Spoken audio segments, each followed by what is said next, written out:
Filosofia. Philosophy. Filosofia. Oi pessoal, damos início aos estudos sobre a unidade que refere-se à metafísica na filosofia.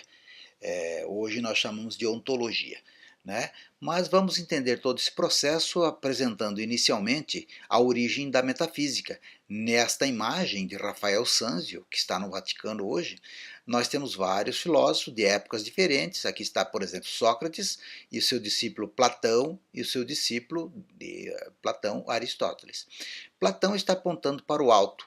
Então, ele primeiro começa a trabalhar a ideia de que o conhecimento verdadeiro, a essência do conhecimento está no mundo inteligível, no mundo das ideias, que o mundo sensível é um conhecimento, mas ele é ilusório, ele não dá para nós o conhecimento da essência. A essência é somente através do mundo das ideias. Vamos lá ver como começou toda essa discussão. Aristóteles, ele já trabalhava uma concepção de que você pode ter um método para o conhecimento, um instrumento que se chama lógica, a forma de bem pensar, né? Por outro lado, ele achava também que você tem que ter alguns conhecimentos antecipados, que ele chamou de filosofia primeira, em que você trabalha uma ideia, né, essencial ou elementar de algo, né, sobre todo o assunto, seja do amor, da política, do céu, da pedra, da árvore. E ele trabalhou essa primeira ideia de filosofia primeira. Né? Então, hoje não se usa mais falar essa palavra filosofia primeira, mas, digamos, é o primeiro nome da metafísica. Depois da metafísica, nós passamos a chamar atualmente de ontologia, que vem de toon, do grego. Vamos entender como essas mudanças aconteceram.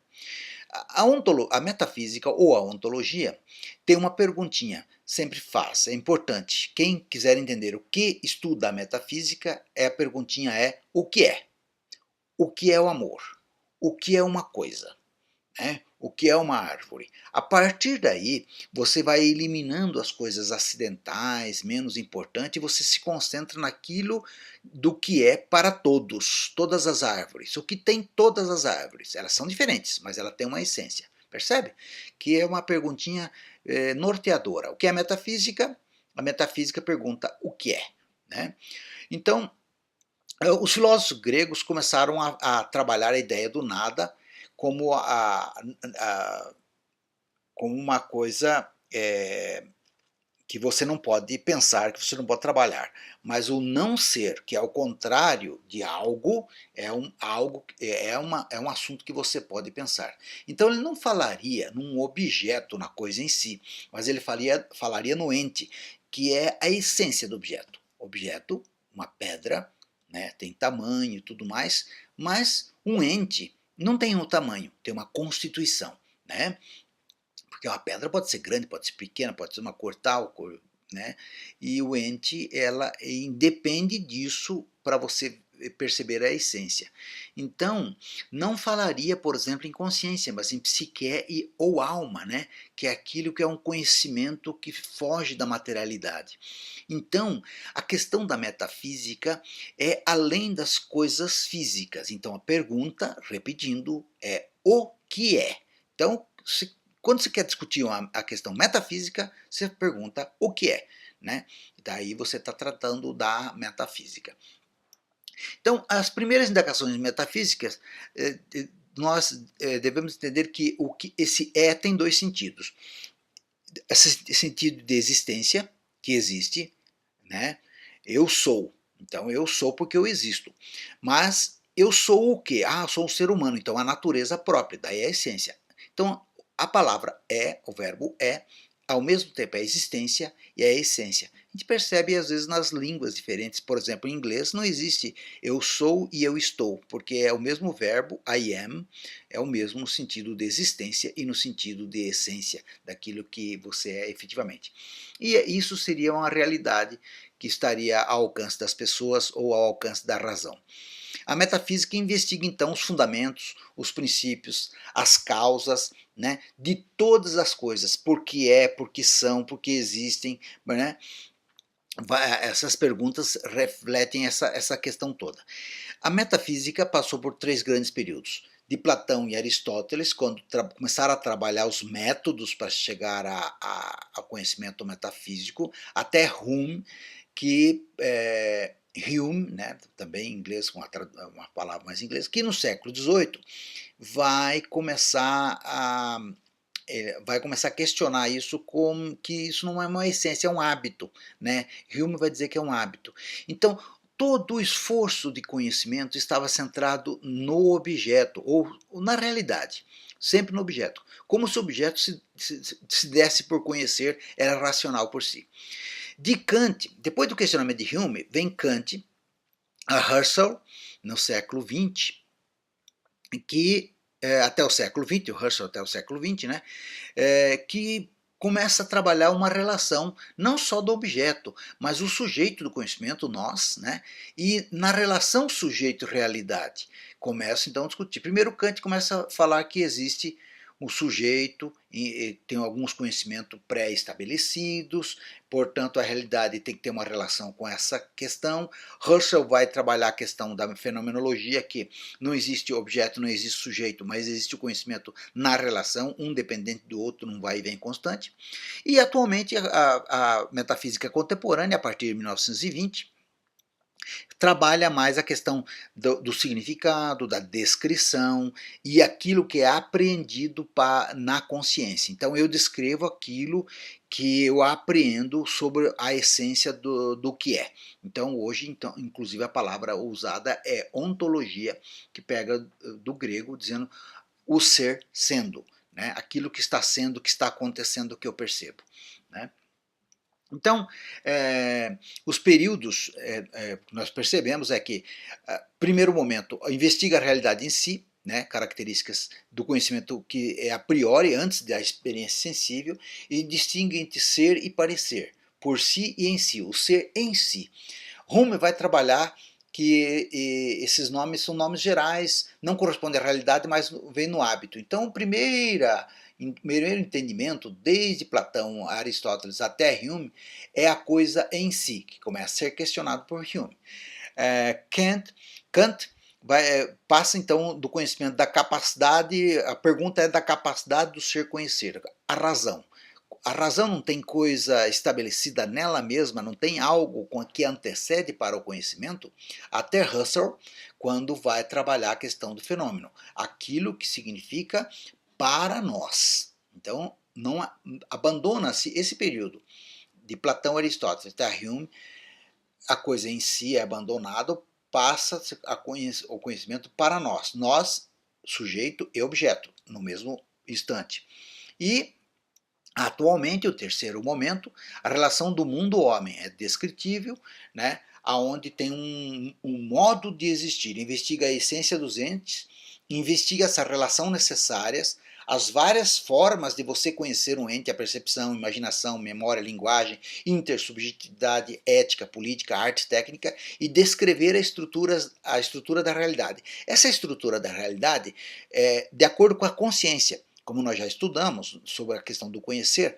Então a ontologia hoje, quando trabalha o tempo, ele trabalha o tempo não na essência do tempo em si, não só cronológico, não só de sensação psíquica, mas todo ele.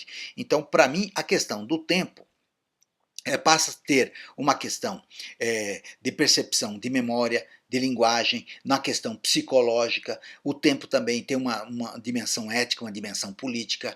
O tempo pode ser objeto de discussão da arte, da técnica, ou pode ser propriamente uma descrição racional, né? Se você pegar hoje, por exemplo, na física de Albert Einstein, o tempo, né, não existe em si, é uma relação espaço-tempo, tanto é que Einstein mudou essa noção de tempo, dizendo que espaço e tempo é uma coisa que anda sempre junto. Percebe que complexo que é isso? Então, a ontologia trabalha hoje em dia a questão de todo o conhecimento. Se eu falar, por exemplo, no valor da arte, mas se a arte é uma arte que retrata pessoas de uma forma que causa uma preocupação ética, né? Pode causar uma preocupação política, pode ter uma técnica por trás da arte. Então eu discuto essa essência dessa arte através das várias visões. Então, aquilo que existe para, para uma relação entre a realidade e o ser que analisa. Mundo-homem, né? Numa relação constante, portanto descritiva completa. Para a gente entender o que estamos falando, nós temos um objeto, nós temos o sujeito do conhecimento, né, e essa relação objeto e sujeito também é uma busca da metafísica para ter então o conhecimento da essência, né, o conhecimento da essência. A filosofia inicia uma investigação voltada então para o objeto, né, basta conhecer. Tem algo, uma rocha, uma pessoa, a política, o amor, existe, como eu conheço. Então era relativamente simples, partindo do contexto de que aquilo existe e existe de fato, né? O que é uma realidade para que o nosso pensamento conhece? Tem como pressuposto a existência de uma realidade exterior. Então a metafísica nasce como realismo, a realidade está em si, né? Mais tarde ela volta-se para nós, a minha cabeça, a minha razão, o meu pensamento consegue conhecer a realidade em si? A realidade se expõe assim? Ou eu tenho que ter habilidades para o conhecer? Então muda com o tempo a metafísica. Então, no primeiro momento da filosofia, os gregos se preocupam muito com a organização do mundo, com a cosmologia.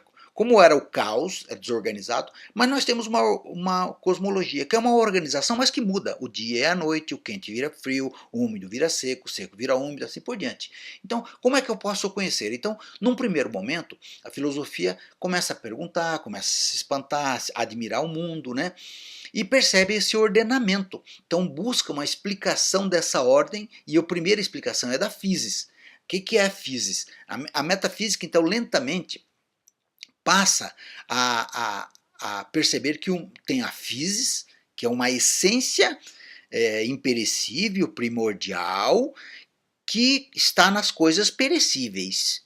Então, tem coisas que mudam, tem coisas que não mudam, mas é possível perceber naquilo que não muda, ou naquilo que muda, aquilo ou algo que não muda?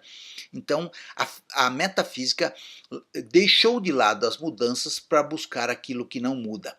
Então, essa physis é uma primeira tentativa dos pré-socráticos, né, de passar de uma cosmologia para a metafísica. Então, a physis, né, que era a essência imperecível, primordial, que não mudava, né, dentro das coisas que mudam. Então, para Xenófanes, era a terra, para Tales era a água, né? Para Anaxímenes era o ar e para Heráclito era o fogo, para dar um exemplo de alguns, não tinha tantas outras teses, né? Para Empédoclo de Agrigento, como outros, era a associação desses quatro. Então era uma tentativa de você chegar à essência das coisas. Então, mas como é que surgiu então a palavra metafísica ou ontologia, né? 50 anos antes de Cristo, teve um bibliotecário chamado Andrônico de Rhodes, que começou a organizar os livros de Aristóteles numa estante. E ele percebeu que os livros de filosofia primeira de Aristóteles passou a ser ta metatafísica, quer dizer, que além da organização física, aqueles que estão depois da física. Então, na organização da estante ficou metafísica, os livros que tratavam da filosofia primeira. E, coincidentemente, também ficava na estante, para além da física, também dos livros que tratavam da questão da physis em si, né? Ou das coisas que mudavam para aquelas coisas que não mudavam, né? Bom, a physis, você pode dizer que a physis tanto pode estar nas coisas que mudam como nas coisas que não mudam, né? Mas a palavra metafísica sofreu uma mudança no século XVII, porque Jacobus Thomasius, um alemão, ele começou a perceber que a ideia da filosofia primeira de Aristóteles não era exatamente as coisas depois da física ou antes da física, mas a essência das coisas. E aí ele achava que a palavra metafísica, antes da física, depois da física, não ficava bem, porque a physis ela compunha o que mudava e compunha o que não mudava. Ela em si era imutável, mas não era possível trabalhar desta forma. Então ele achava que a palavra mais adequada seria a palavra essência, que vem do grego ousia, do ser, né? E que devia ser o estudo da coisa em si, não um estudo da coisa antes ou depois da física, né? Então Tomás considerou que Aristóteles queria dizer o ser enquanto ser, aquilo que faz o ser um ser, a sua essencialidade, sua ousia. Então ele trabalhou uma palavra que significava isso, ser sendo, o ser está sendo, né? E que seria uma essência independente se fosse nos livros depois da parte física ou antes da parte da física. Então, para ele seria melhor a palavra ontologia. Mas por que a tradição filosófica continuou usando a metafísica? Porque eles entenderam que a maioria dos filósofos antes da Idade Moderna entendia que a questão de estar na estante era irrelevante, mas o que era importante é que a filosofia primeira buscava realmente a essência para além das questões físicas terrenas, das questões percebidas pelo ser humano. Na essência, pensada. E se eu é pensada, é além da física. Então eles preferiram ainda usar a palavra metafísica, porque é aquilo que é pensado, que não é físico, que não é percebido plenamente pelos sentidos, né? Então, como é que começa a metafísica? Surgem com Heráclito e Parmênides, né? O Heráclito dizendo que nós temos que pensar a mudança nos sentidos, aquilo que a gente percebe é ilusório, pensar o ser sendo é a essência, então contrapôs o ser ao não ser, pensando o verdadeiro que exige identidade, passou a ser a identidade passou a ser uma questão do Parmênides, né? Parmênides falava assim, olha, se eu pensar algo que muda, eu passo do ser para o não ser, isso é impossível. Então é melhor então não admitir uma multiplicidade, nem vários seres num ser, porque o ser é uno, o ser é eterno, no começo nem fim, e o ser é imutável. Então como é que descobrimos essa essência desta forma? Então Parmênides diferenciava também, assim como Heráclito, pensar e perceber. Apenas que Heráclito achava que tinha que pensar a mudança e Parmênides achava que tinha que pensar aquilo que não mudava, a permanência ou a identidade. Então a cosmologia, na época, se ocupava muito do que era percebido, né? Perceber e aí esse percebido é apenas a aparência, passar a classificar como aparência, e tivemos que pensar é a realidade. Apenas que Heráclito achava que tinha que pensar a mudança e Parmênides pensar a permanência ou a identidade. Então a ideia era abandonar a aparência, abandonar a cosmologia, porque ela só se ocupava do percebido, passar para a ontologia, né? Platão achava que Heráclito tinha razão com relação ao mundo material, porque o mundo material é uma cópia imperfeita da essência. Então, aquilo que muda, né, o devir, os contrários, para as coisas sensíveis estava correto Heráclito, mas achava que Parmênides tinha razão para o mundo das ideias, e que era o ideal. Então, portanto, Parmênides tem muito mais acordo com, aliás, Platão tem muito mais acordo com Parmênides para o mundo da identidade, da verdadeiro sentido da identidade pensada. Então, qual a diferença entre a ontologia de Platão e Parmênides? Aí que está a diferença. Platão achava que o mundo sensível não era uma ilusão completa, era ilusório, mas ele existia. Né? E também não podia ter multiplicidades, porque tinha várias essências. Tem essências, talvez a questão essencial poderia até mudar, quem sabe, né? Se tem um ser uno para tudo, paralisava a filosofia porque não tinha o que conhecer. E, na verdade, sabia-se que tinha um processo de conhecimento. Né? Por exemplo, a matemática tinha mudança, era um processo de conhecimento que não existia na realidade. O não ser é o nada. O ser único, idêntico a si mesmo, era o que falava Parmênides. Então, mas aí, se você admitir o ser único e o não ser, que não é nada, você paralisava a filosofia, portanto não tinha o que descobrir. E a realidade estava aí para mostrar que existia algo a descobrir, era um esforço intelectual, né? Então Platão dizia que era importante investigar, né, que o mundo sensível é algo que a partir do qual podemos investigar, mas nós temos que abandoná-lo porque ele é uma cópia imperfeita do mundo inteligível. Então era uma partida de algo, né? Mas tinha que ser abandonado. Para a solução do impasse, então Platão trabalhou com os três sentidos da essência, né? O primeiro sentido da palavra ser que é a realidade do ser existente, e um sentido de existir, de haver. Um segundo sentido é um sentido de ligação, que é algo que aparece para a gente, é a nossa capacidade de existir, significando existir para nós, né? E uma terceira forma é uma ligação fraca, em que você estabelece aquele existir com alguma qualidade aderente, né? Então, entre um sujeito e um predicado. Por exemplo, a palavra justiça, a justiça é aquilo que existe em si, né? Agora, um homem justo, o homem é justo, é fraco porque é ligado ao homem. Tem um pouco ou contém a justiça, mas o homem não é a justiça em si. Ele é justo porque ele detém qualidades da justiça. O é forte é a justiça. O é fraco é o homem justo. Não sei se deu para entender. Então, ah, o, o segundo modo de existir é um verbo também forte, com a identidade, um ser múltiplo com identidade de Parmênides, no mundo das ideias. Né? Esse ser forte, múltiplo, significa o seguinte, que a essência pode ter mudança. Né?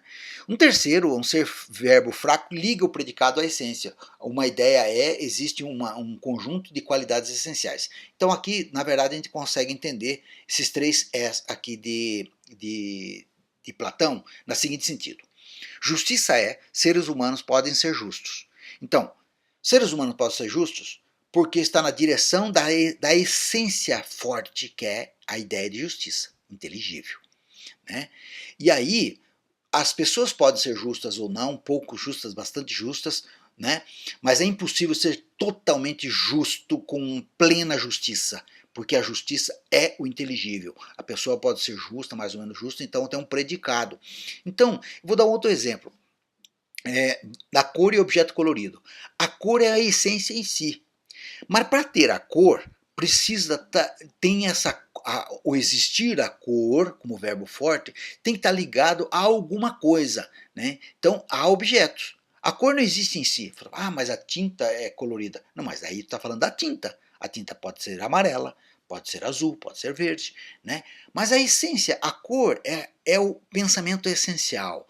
Então, é esse ser que existe, que ele é no sentido verbal forte, liga-se a alguma coisa. A casa é amarela, a casa é verde, né? A rua está pintada de preto. Então eu ligo a cor ao objeto colorido. Então a essência é a cor, mas eu não consigo perceber a essência em si, a não ser pensar ela, e eu só consigo perceber uma cópia imperfeita da essência nos objetos coloridos, assim como eu falei da justiça. Deu para entender um pouquinho essa preocupação de Platão? Então, essa solução de Platão, então, para Platão, a ideia de planeta, a ideia de cor é diferente da ideia do colorido, a ideia de amor é diferente de planeta, é diferente de rocha. Cada filosofia, então, que cabe a perguntar para cada coisa que ideias existem? Quais as qualidades essenciais dessa ideia? Ela existe de vários verbos de ligação fraca, né? É, né? O ser humano é justo, é ético, é adequado, é inadequado, mas qual é a essência do ser humano, pegando todos esses predicados e fazendo um ajuntamento? É a mesma coisa da questão do cavalo.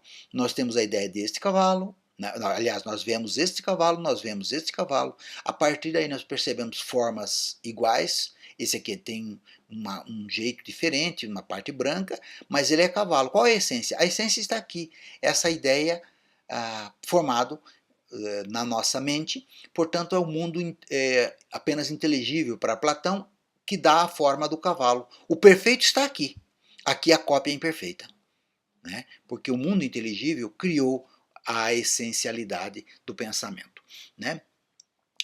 O sensível é uma imitação imperfeita do inteligível, como eu falei, então cabe à filosofia passar das coisas imperfeitas aos modelos perfeitos. Interessante isso, né?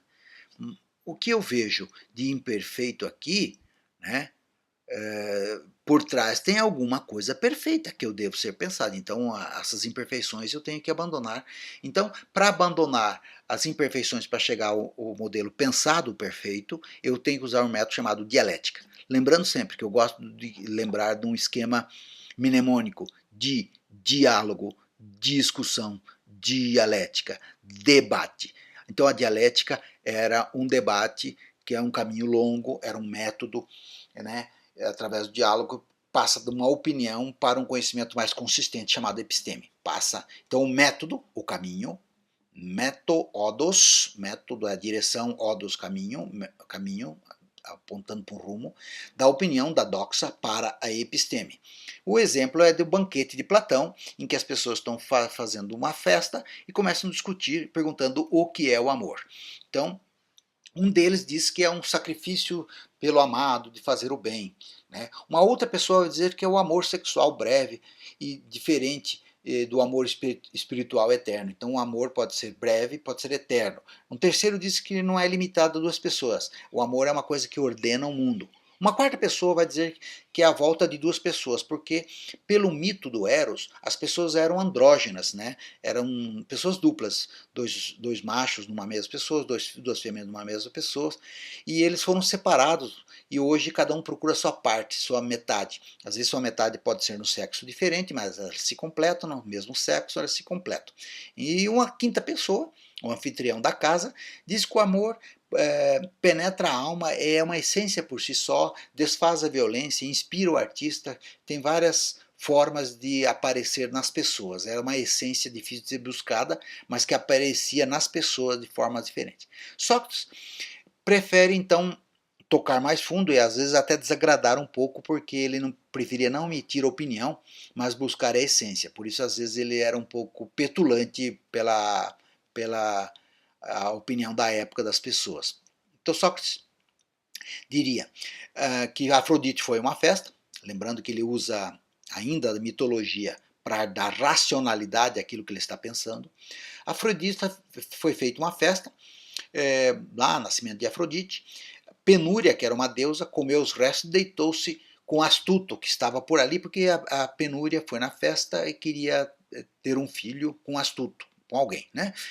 E da Penúria, da deusa Penúria com Astuto, nasceu Eros, que é carente, tem necessidades, e também é malandrão, que é esperto, né? Astuto, que trabalha estratagemas para conseguir o que quer. Então, o sentido do mito, o amor é carência e astúcia. Amar é desejo de perfeição, formas perfeitas, harmonia e beleza. Mas tem uma beleza material, que é os corpos belos, que geram filhos, que tem geração. Então parece que o imperecível, o amor, vai no perecível, que é a descendência dos filhos. Contudo, esse amor é um amor que desaparece, né? Então essa beleza material, ela é perecível, mesmo que na descendência dos filhos, né? Nas coisas. Mas tem uma beleza imaterial, a perfeição dos pensamentos, a inteligência. Então Sócrates resume dizendo assim: amor é um desejo, é o desejo de saber mais, é um desejo, né, de conhecer. Então para ele o amor é o amor voltado para a questão do conhecimento. Então, parando aqui em Platão, pela dialética platônica, como ele deu exemplo da história contada por Sócrates, é uma forma de você passar do sensível para o inteligível. Então a metafísica é passar da opinião sobre as coisas sensíveis rumo à essência, dos mutáveis ao imutável, do amor perecível para o amor imperecível, da sabedoria. Então eu dou um exemplo aqui, cara, né, para a gente ter uma ideia de uma imagem. Qual é a imagem essencial de Cristo? Esta ou esta? Então hoje existe esse debate, alguns dizem que é esta, alguns preferem esteticamente esta, outros acham que esteticamente é mais voltado para essa, que tem uma realidade árabe, etc. Então, semelhante a isso, a tarefa da filosofia é passar da aparência ao real. Às vezes a gente gosta de uma aparência, mas o real é outra coisa. Então há um esforço intelectual, como Sócrates, por exemplo, preferiu desagradar as pessoas na festa, dizendo que o amor tudo é bacana. O amor também tem problemas, né, de carência, tem problema com as astúcias do engano e tudo mais, mas esse é o amor que é perecível, o amor essencial é o amor ao mundo do conhecimento. É isso, gente. Espero ter dado uma pequena ideia de como começou essa história da metafísica. Até a próxima aula. Tchau!